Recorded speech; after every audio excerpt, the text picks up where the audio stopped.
What's going on? It's the SFT Super Fun Time God, baby. And we just had the Survivor 49 finale. Awesome finale. I mean, we certainly cannot argue that this game has been really epic. The post-merge has been super wild. I think a lot of people were expecting, the pre-merge as it was a little bit boring. That the post-merge maybe it'll be good. I thought it was really, really awesome. The finale was everything I could ask for and more. I thought there was decent controversy. I thought there was pretty good gameplay. I do think there were some big misses, especially from one of the big folks like the Riz God himself. And we'll get into all that as we do kind of a quicker recap, because obviously the finale was really long. I give my thoughts on the players, how they finished, final tribal, and of course, the season 50 preview. Before we get into that, make sure you hit the subscribe button to the Survivor Super Fun Time show. We're going to talk about Survivor all off season for season 50, preparing for that. Also, I just did a collaboration with Once Upon an Island, which is another great Survivor YouTube channel.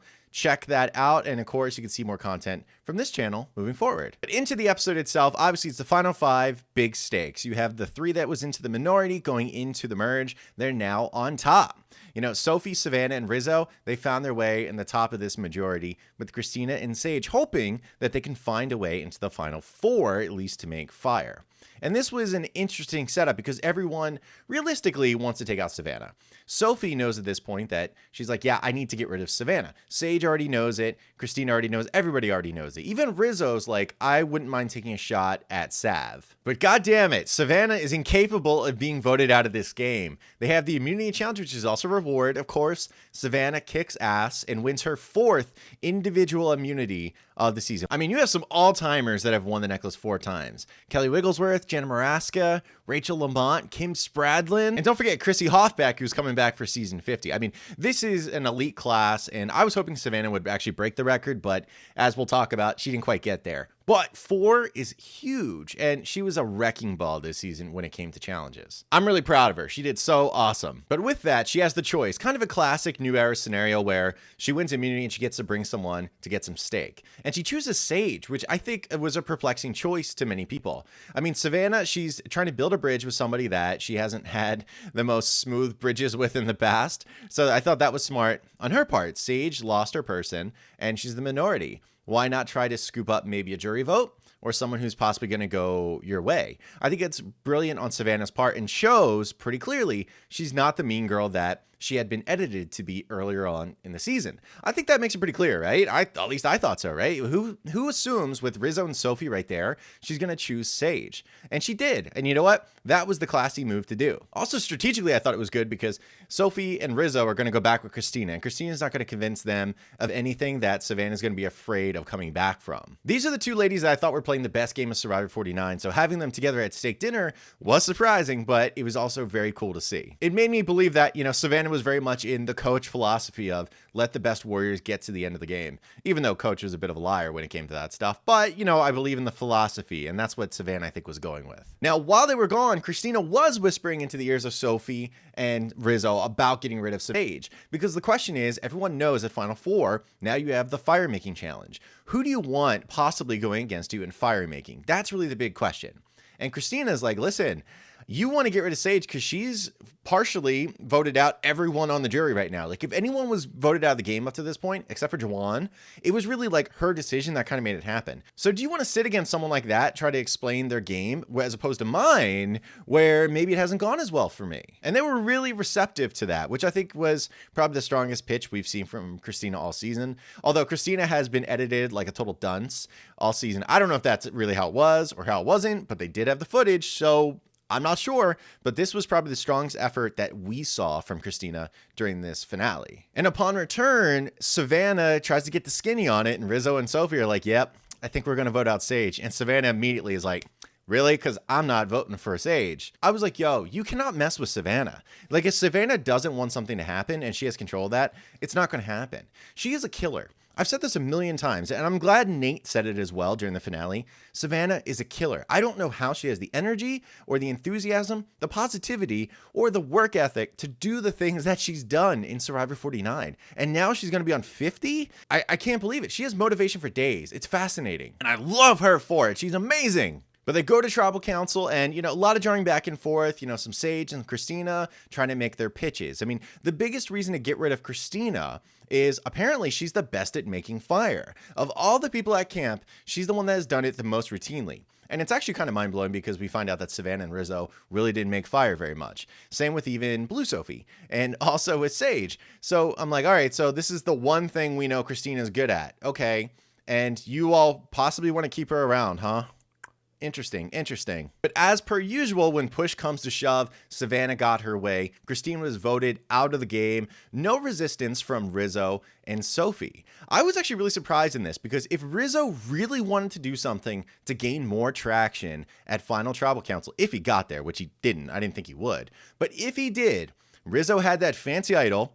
He knew no one was going to vote for him, and he knew he was in a conflict with Savannah, one of his tightest allies. If Rizzo really wanted to make a big move, he should have plopped that thing up there on Jeff's desk and said, I'm playing this for Christina, and made sure that Sage was voted out of the game. I mean, clearly, in hindsight, we know that probably at least would have had a better chance of making his odds of getting to the finals and winning better, because one, it would have given him a feather in the cap where he could say, I stuck it to Savannah. I stuck to my guns, and Savannah wouldn't listen, so I did what I had to do. I bamboozled her. And this could have been the one bamboozling that would have separated Rizzo from Savannah.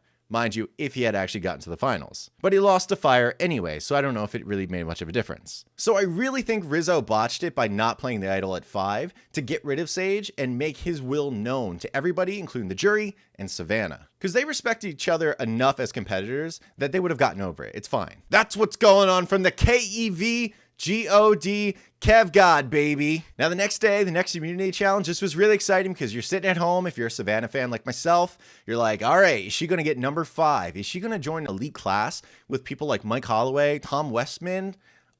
Is this going to be history in the making where we have a woman in that echelon?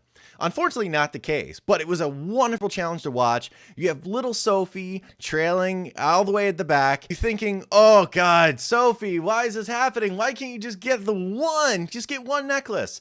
And the little engine that could, the gorgeous ass Sophi, she ended up winning this challenge. She took it right from Savannah and won in a landslide once it got to the maze puzzle. Oh, I was so happy for Sophi. I was glad it wasn't a steamroll by Savannah because I wanted it to be more controversial and more interesting. And that's exactly what we got. And what was actually the most interesting piece about it was, typically when the person wins immunity at Final 4, they usually tell the people that are going into fire, by the way, you're going into fire. And Sophi decided to tell everyone, don't talk to me. I'm going to make the decision solo. You're going to find out tonight. Everyone should practice. No big deal. I'm just not going to reveal it to you ahead of time. I like this because it's a little psychological game. Nicely, I'm saying, you're not going to get anything from me, so don't try. Stop it, okay? I love that. And you know what? They all should be prepared. There's nobody that should feel safe in Survivor at any time. So I love that she made them all a little bit paranoid by saying it could be any one of you. Rizzo, Savannah, Sage, get ready to make some fire tonight. And there was a moment where like Savannah was crying and she was like, you've been my friend this whole time, my best friend, and you won't even tell me. I just think I should have a chance to fight for it. I understand where Savannah's coming from. I totally get it. She's right. You're my best friend in this game. Be straight with me. Am I going into fire or am I not? I completely understand where she's coming from and why she's upset. But at the same time, I also understand where Sophi's coming from. It's like, ultimately, it is a game. I still love you, but it's my decision. And this could also be a part of my own strategy moving forward. And I'm sure Savannah considered it, but maybe Sophi was doing this to psych out Savannah specifically in hopes that she would lose. So I understand where Savannah's coming from. I think it's very sweet, but once again, like Savannah, the badass that she is, she said, well, that sucks, but I'm going to go practice fire and I'm going to nail this. And she did. She did great. She won fire. It was just huge. But I was very curious from Sophi's side. Myself, I know Sophi has played a great game as a fan and content creator. I know that she's made a lot of moves that some of them that seems like haven't even made the edit. I know that she's done a great job. Socially, she's excellent. We saw in Final Tribal Council, she knew the answer to a lot of questions that Christina was asking Savannah that Savannah didn't know. But what I was wondering was, Sophi failed in her one giant moment. She used knowledge as power and she botched it. And I think she shouldn't beat herself up too much about it, but she did. It didn't work out. However, this is an opportunity where she could risk it for the biscuit. She could use a little bit of the Riz God's mentality and throw herself into fire and win against Savannah, her biggest threat. If she threw herself in a fire and won, I think she would be the winner of Survivor 49 if she beats Savannah in fire. So it was probably a miscalculation. But if you're Sophi in that spot, the question is, do I think I have a good enough pitch to beat whoever I'm against, whether it be Rizzo and Sage or if it be Savannah and Sage? And I can understand if Sophi thinks that she can make a pitch. She's very charming, she's very funny, and I think a lot of people had really good relationships with her. However, I think that would have clutched her the win if she had actually thrown herself in. So purely because I really like Sophi and it didn't get her the win in the end, I wish she had changed it, but it's not too bad to win immunity and get to the final 3 and make your pitch and get 2 votes. That's pretty awesome. I do have to give a lot of credit to Rizzo though. Rizzo's like, listen, I'll take the free seat to the finals, but if I'm not, I want you to throw me against Savannah.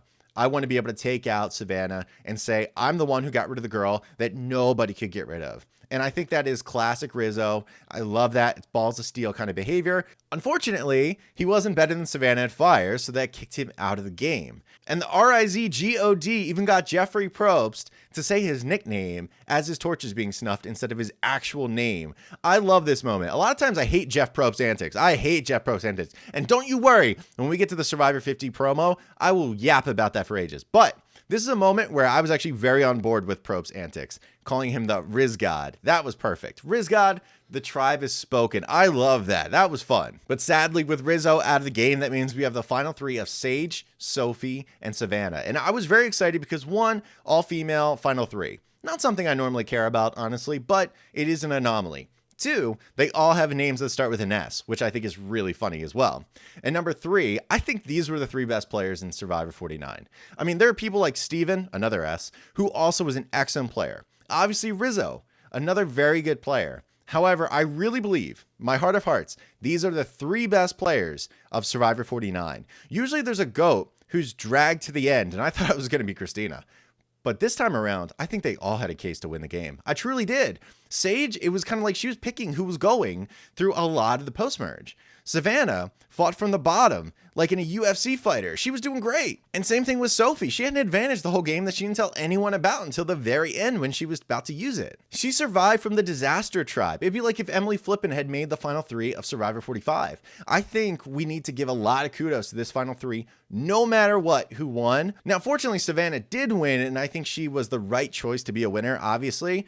But any one of these 3 could have won, and I would have said, you know what? They goddamn earned it. Final Tribal Council was really fun because I thought these ladies attacked it really hard. The one I was least confident in doing the speaking to the jury was probably Sophi. You have to verbally elbow one another to get space in the conversation. And I wasn't sure she was going to be able to do that. Same with Sage, but Sage in a different way. I thought she maybe would like fumble over her words a little bit more because Sage is really bright. As she showed in that little speech there, she talked about how she was like a military operative, essentially. She's been in the military for 10 years. And that's something that was hidden this whole time. She's very bright, but she played this kind of like goofy character because she is a goofy person. But I couldn't help but think about Philip Shepard from Redemption Island the whole time, just like a goofy guy the whole season. And by the end at Final Tribal, he tries to make a pitch that actually this is a character I was putting on the whole time. Instead, I'm actually really bright. But the problem is by that time, a lot of the jury didn't really believe in Philip Shepard. Now with Sage, I think they did believe in Sage. The problem is she just wasn't as crisp as the other 2. And the crispiest of all of them, obviously, was Savannah. I mean, Final Tribal Council, a lot of times Survivor players and fans, they always talk about not wanting to face a lawyer in Final Tribal. I'll tell you right now, you do not want to face a news reporter in a Final Tribal situation where they have to compete for space. Because if they're half competent in what they did in the game, they're going to win. Savannah has experience in actively fighting to talk over people and get their message across when everyone's competing.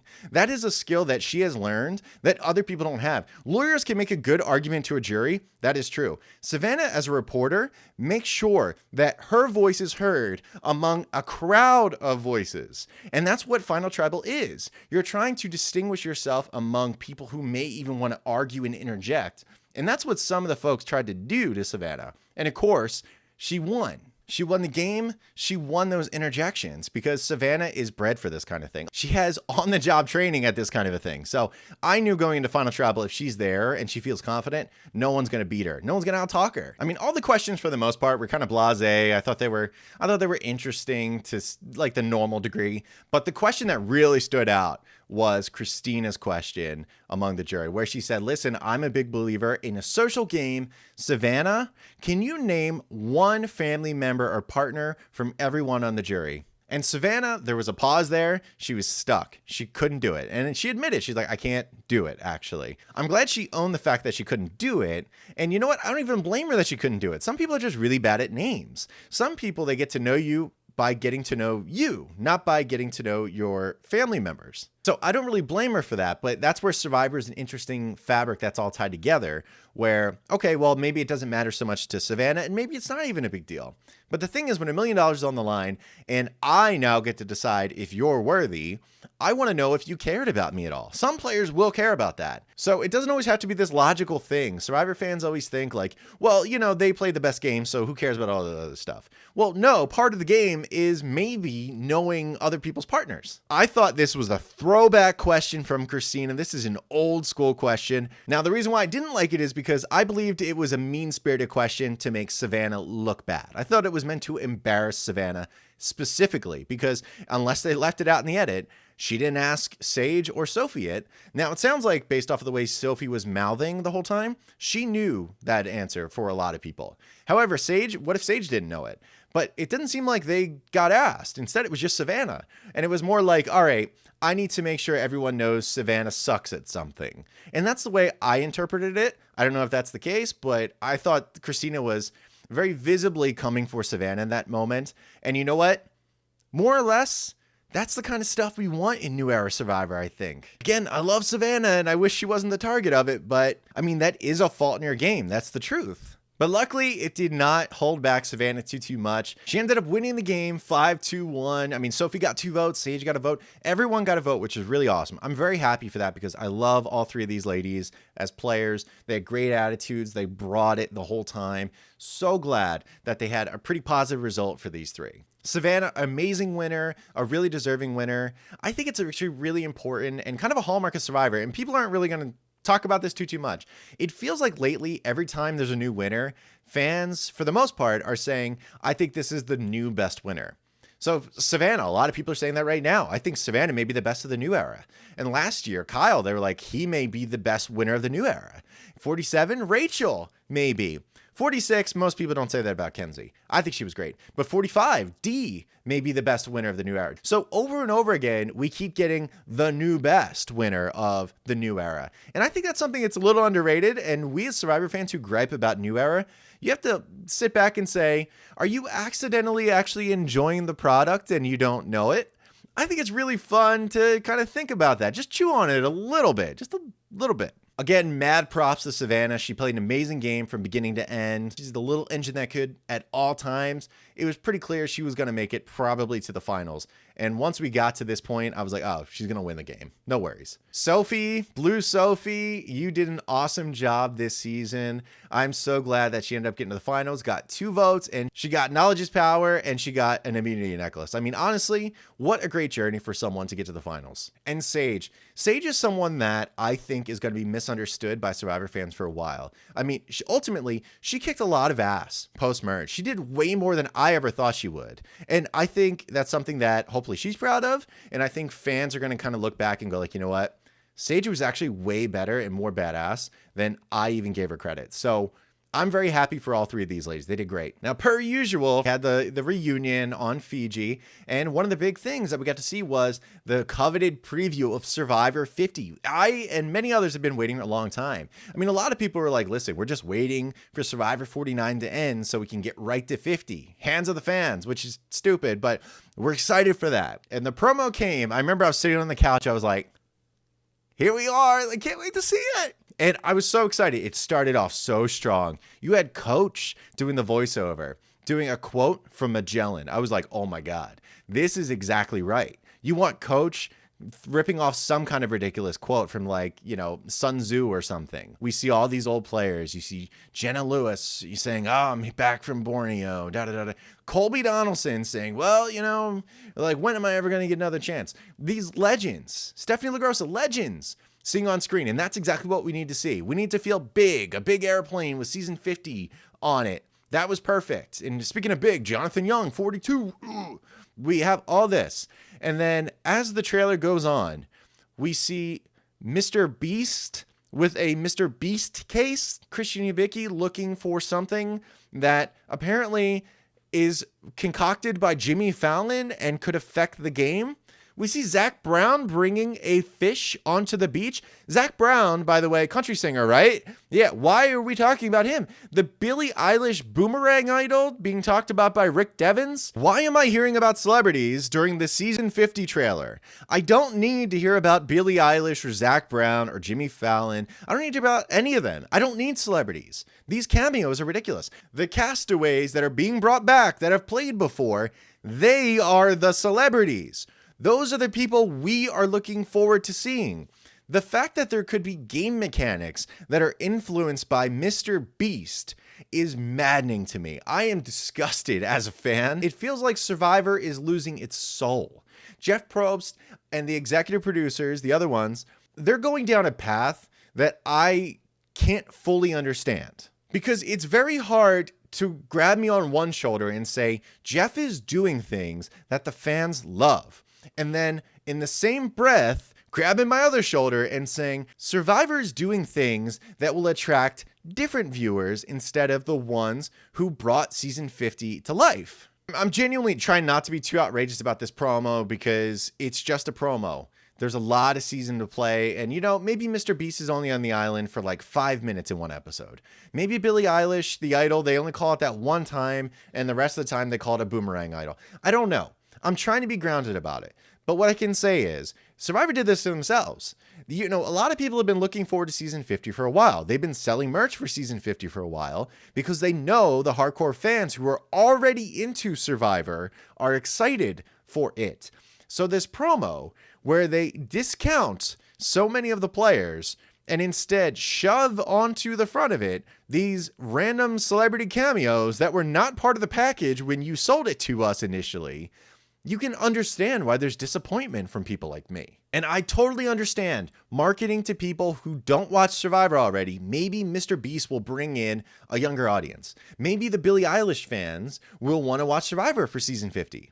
But the problem is, this promo is being aired during Survivor 49 finale. I am a captive audience of Survivor already. You already got me. You know what I love, baby. I'm already here. Why are you selling me the new pitch? I'm a returning subscriber, probes. You don't need to sell me Mr. Beast. Sell me D. Valadares, Emily Flippin, Kyle Fraser. Sell me that shit. Because guess what? I didn't see Genevieve one time talking in that promo. I did not see Rizzo go, the RIZGOD is back, baby. That's what I was looking forward to. You completely botched the promo, in my opinion. Or how about the winner that you just crowned, having her going, guess who's back? Like, that's what should have been in the promo, not this bullshit about Mr. Beast. So I'm getting less salty about it, but the initial promo, I think they failed. We should have seen more of the players, and maybe you run different kinds of promos on CBS from now until season 50, but during the finale, when you already have a captive audience of Survivor fans, the promo should have been focused 100% on the players and not on Mr. Beast, Jimmy Fallon, Zach Brown, Billie Eilish, all that BS, okay? You discounted the players themselves, in my opinion. But this is just one of many things that I don't love about the way Probst does business. Probst and the other executive producers. So I get it. Maybe it's a ratings boost, but I got to say, from a person that seems to care a lot about the fans on a season called In the Hands of the Fans, I don't think you cared enough about the fans. Unless the fans that the game is in the hands of are Billie Eilish, Jimmy Fallon, Zach Brown, and Mr. Beast. Otherwise, it wasn't in my hands, not this decision. That's it. What did you think of the Survivor 49 finale? Were you as happy as I was? I thought it was a great finale. I thought it was super awesome. Even a late minute push from someone like Christina, who I was not a huge fan of this season. I thought it was actually really phenomenal, a great finale. Also, this season 50 promo, obviously, where do you lie on that? I mean, personally, I love seeing the buffs. I love seeing these players back together. For some reason, Savannah and Rizzo were not allowed to change clothing. It's so fun. Like, I can't wait to see like Q together with like Emily and Christian. It's going to be so good. Assuming Mr. Beast does not interfere too much. That's going to do it. Hope you have an amazing day, everyone. You take care. Grr.